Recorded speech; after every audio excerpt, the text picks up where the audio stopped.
नमस्कार.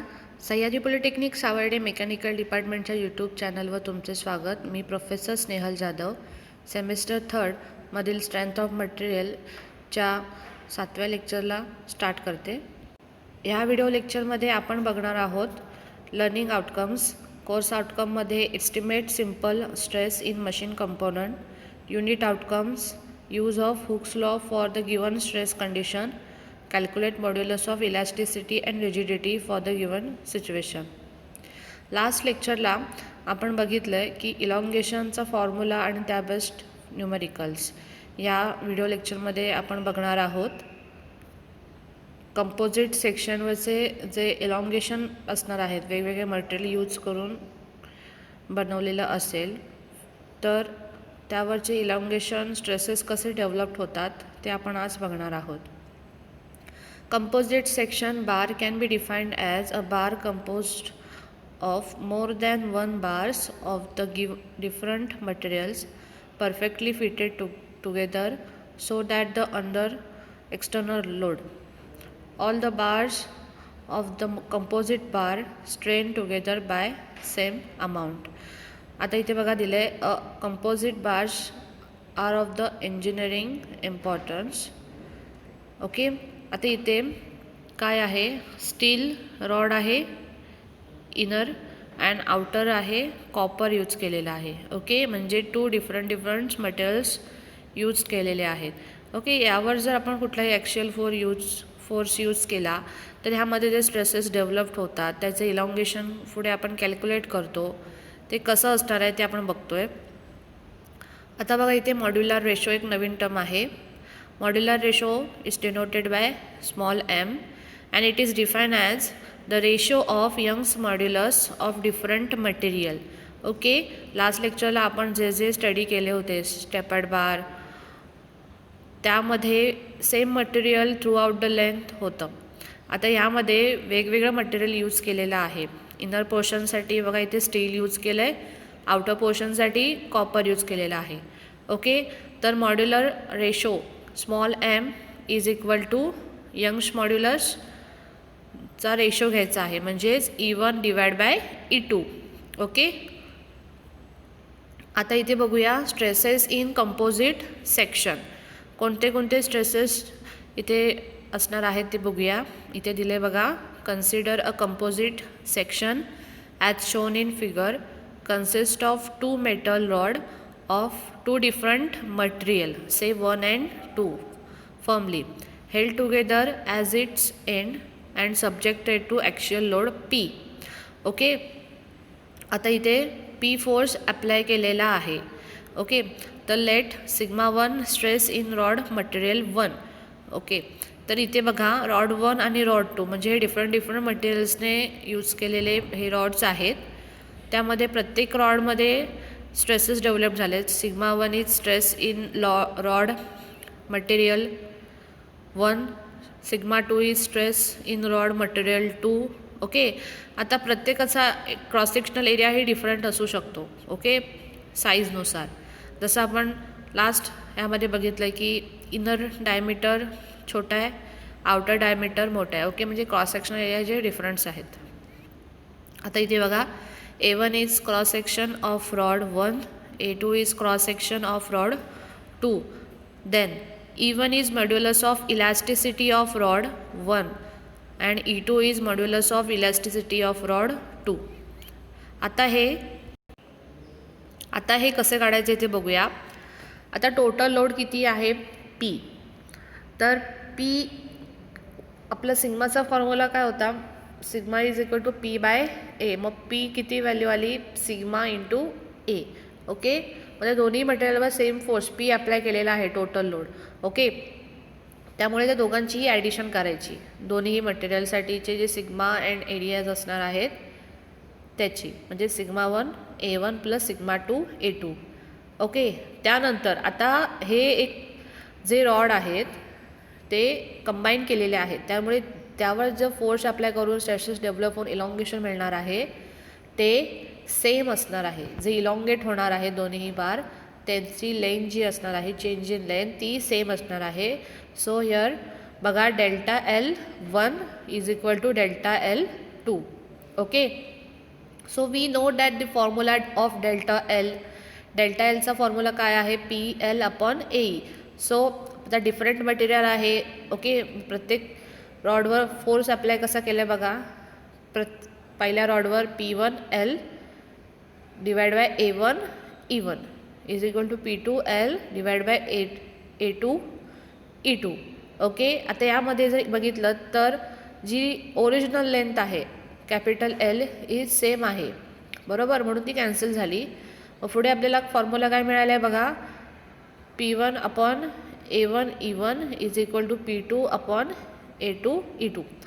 We know that the formula sigma is equal to P by A. So we replace here P1 upon A1 is equal to sigma 1.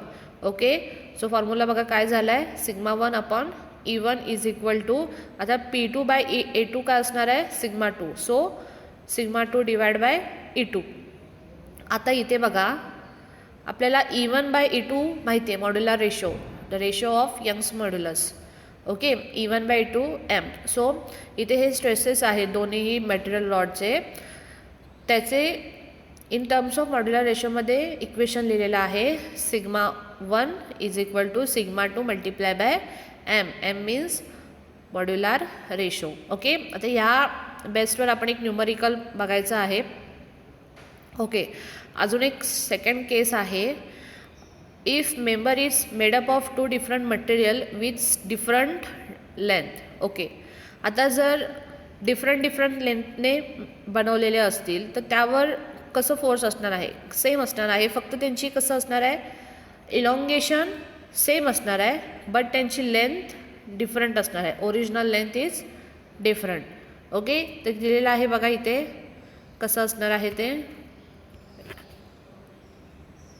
Sigma 1 L1 divide by E1 is equal to sigma 2 L2 divide by E2. Okay, आता हा एक numerical आहे.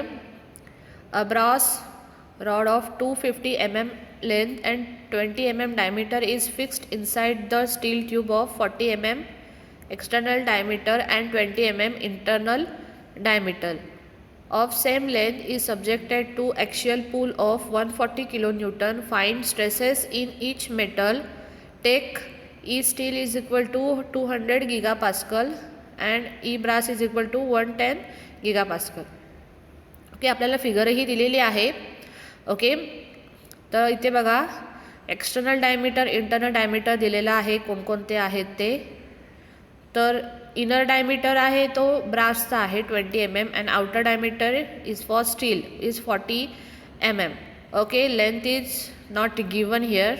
Okay, but length is same for brass and steel. Okay, and here 140 kilonewton actual force is applied. Then solution, given data लिहायचा आहे. brass rod of 250 mm length. Okay, length is given 250 mm length in given data and 20 mm diameter. It is internal diameter. Then steel tube of 40 mm external diameter. Okay, we have the same lengths. Original length is same for the brass and steel. Okay, and steel tube of internal diameter is 20 mm.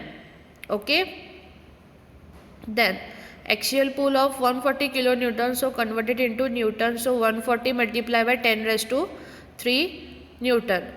And we have Young's modulus of elasticity is given for the material steel and brass is 200 gigapascal, which is converted into newton per mm square, and brass 110 gigapascal, 110 multiplied by 10 raised to 2 newton per mm square.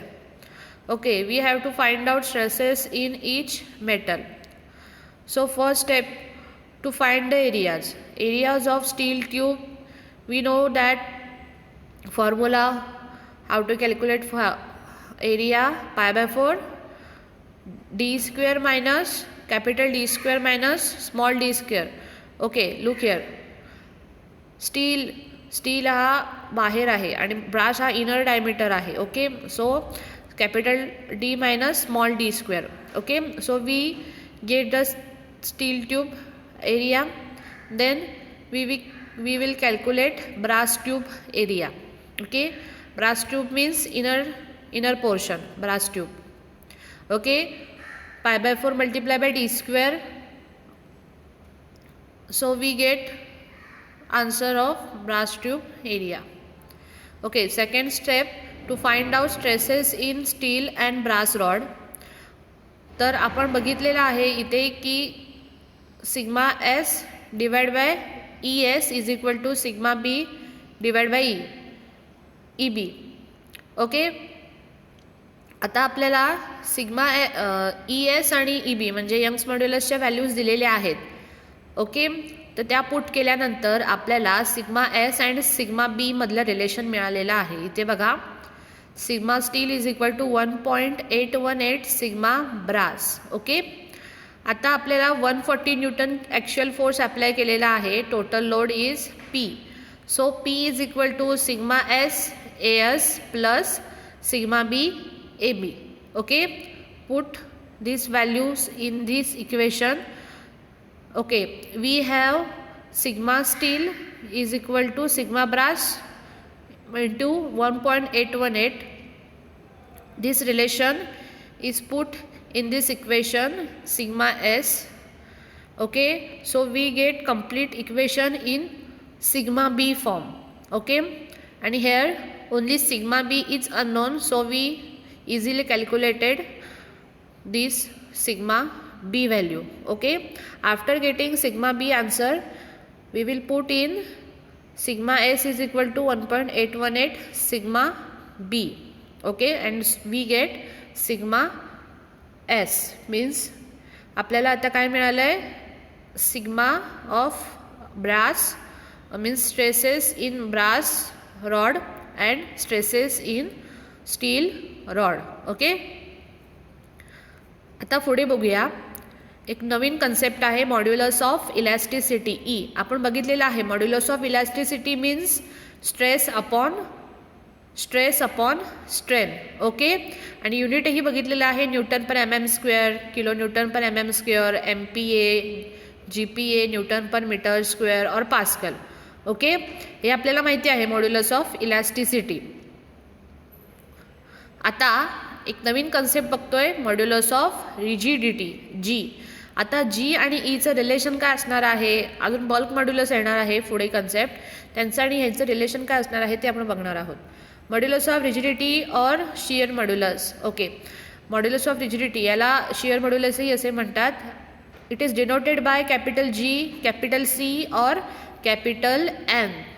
Okay, the rate of change of unit shear stress with respect to unit shear strain for the condition of the pure shear within the proportional limit. हे याची definition आहे modulus of rigidity. Okay, simply काय आहे modulus of rigidity means shear stress tau upon shear strain. Shear strain is represented by gamma. Okay, आता इथे बघितलं जीचा formula काय आहे, tau divide by gamma means shear stress upon shear strain. Okay, SI unit of modulus of elasticity is Newton per mm square. Okay, then relationship between modulus of elasticity E and modulus of rigidity G. We know the formula E is equal to sigma upon small e. Okay, and we get this formula of modulus of rigidity G is equal to tau upon gamma, shear stress upon shear strain. Okay, आता इथे बघा relationship between modulus of elasticity E and modulus of rigidity G is given below. हा एक expression आहे E is equal to 2g in bracket 1 plus mu. Okay, where E we know E means modulus of elasticity, G means module of rigidity आपण मगाशी बघितलेला आहे. And here new term is mu, Poisson ratio. Okay, हे expression आहे. Poisson ratio means lateral strain upon linear strain. Poisson ratio means lateral strain upon linear strain. हे जे relation आहे E is equal to 2G in bracket 1 plus mu, या बेसिसवर तुम्हाला न्यूमरिकलही दिलेले जातील. तुम्हाला हा फॉर्म्युला नीट लक्षात ठेवायचा आहे. पुढे आपण बघतो relationship between modulus of elasticity and bulk modulus K. Okay, हे एक एक्सप्रेशन आहे E is equal to 3K in bracket 1 minus 2 mu. Okay, E means modulus of elasticity, K means bulk modulus and mu means Poisson's ratio. आता इथे खालचं relation आहे relationship between modulus of elasticity E and modulus of rigidity G. आपण मागाशी बघितलेलं आहे. E is equal to 2G in bracket 1 plus 2 mu. नंतर relation among the 3 constants. आता 3 कॉन्स्टंट्स आपण कोणते बघितले? Elasticity, then rigidity and bulk modulus. ह्या तिघांचंही एकत्र रिलेशन कसं असणार आहे तो एक्सप्रेशन दिलेला आहे. E is equal to 9kg divide by capital G plus 3K. Okay, आता ह्या बेसिसवर तुम्हाला न्यूमरिकल असणार आहेत. हे एक बघा numerical. A metal rod of 20 mm diameter and 2.5 metre long when subjected to tensile force 70 kN showed as elongation of 2.5 mm and reduction in diameter 0.006 mm. Calculate modulus of elasticity and modulus of rigidity. So we have to calculate modulus of elasticity and modulus of rigidity. We have the formula E is equal to sigma upon small e, and we have the formula for modulus of rigidity tau upon gamma. Okay, or also we have the relation between the modulus of elasticity and modulus of rigidity is E is equal to 2G in bracket 1 plus 2 mu. Okay, so write first given data. Diameter of metal rod is given 20 mm. Then area, we calculate area pi by 4 multiplied by d square, so we get the area of rod. Then length of rod is given 2.5 meter, so convert it into mm, it is 2500 mm. Force P means axial tensile force is applied 70 kN converted into Newton, so 70 multiplied by 10 raised to 3 Newton. Okay, and also it is given in question elongation of 2.5 meter, so elongation is given is 2.5 meter, it is delta L. Okay, आता ऐका, जेव्हा ॲक्शल force apply केल्यानंतर जी linear strain असणार आहे, linear strain म्हणजे delta L, and lateral strain म्हणजेच काय आहे, त्याचा डायमीटर चेंज होणं. लॅटरल स्ट्रेन म्हणजे त्याचा जो डायमीटर असणार आहे त्यामध्ये चेंजेस येणार आहेत. ओके, तर त्याला काय म्हणतात? डेल्टा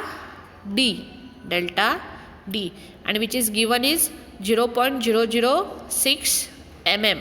ओके, आता find the Poisson's ratio. Step 1 काय असणार आहे? Find the Poisson ratio. Okay, Poisson रेशोचा फॉर्म्युला काय असतो? Lateral strain upon linear strain. Okay, lateral strain म्हणजेच स्मॉल ई, विच फॉर्म्युला काय आहे बघा? लिनियर स्ट्रेनचा डेल्टा एल अपॉन एल आपण बघितलेला आहे ईचा फॉर्म्युला. ओके, व्हॅल्यू पुट केलं की आपल्याला लिनियर स्ट्रेनची व्हॅल्यू मिळाली. Then lateral strain means delta D upon small D. Okay, हा नवीन फॉर्म्युला आहे लॅटरल स्ट्रेनचा. नंतर पॉयझन्स रेशो आपण बघितलं आहे. पॉयझन्स रेशोचा काय फॉर्म्युला आहे? Lateral strain upon linear strain. Okay, lateral strain upon linear strain, त्यामुळे आपण त्या व्हॅल्यू पुट केल्या आणि आपल्याला म्यूची व्हॅल्यू मिळाली आहे. थर्ड स्टेप काय आहे? Find the modulus of elasticity find out करायची आहे. आपल्याकडे इलॉंगेशन दिलेलं आहे, so we directly calculated the modulus of elasticity. We know the formula delta L is equal to PL upon AE. Okay, we have the values of P, L and A. Okay, so we and delta L, so we directly calculate modulus of elasticity. Okay, we get the value of modulus of elasticity. Then we have the relation in between modulus of elasticity and modulus of rigidity. Okay, so आपल्याला इथे काय करायचं आहे, आपल्याला rigidity काढायची आहे. Okay, तर सगळ्या व्हॅल्यू नोन आहेत. मॉड्युलस ऑफ इलॅस्टिसिटी म्यू माहिती आहे. या सगळ्या व्हॅल्यू पुट केल्यानंतरला आपल्याला मॉड्युलस ऑफ रिजिडिटीची व्हॅल्यू मिळेल. ओके, हे प्रॉब्लेम व्यवस्थित सॉल्व करा. फॉर्म्युला बेस्ड क्वेश्चन्स आहेत आणि रिलेशन दिलेलं आहे, त्या बेसिसवर तुम्हाला ते सोडवायचे आहेत. ओके, ह्यामध्ये नवीन एक कन्सेप्ट काय असणार आहे ती लॅटरल स्ट्रेन, जी delta L upon D means change in diameter upon original diameter. एवढं लक्षात ठेवा. हे काही असेसमेंटचे प्रॉब्लेम्स आहेत ते रेग्युलर तुमच्या पेजेसवर सॉल्व करा आणि कॉलेजला आल्यावर सबमिट करा. आणि ह्या व्हिडिओ लेक्चरबद्दल काय डाऊट असेल तर आपल्या रेग्युलर जो गुगल मीटवर लेक्चर होतो तेव्हा ते सॉल्व करा. Okay, thank you. Stay home, stay safe.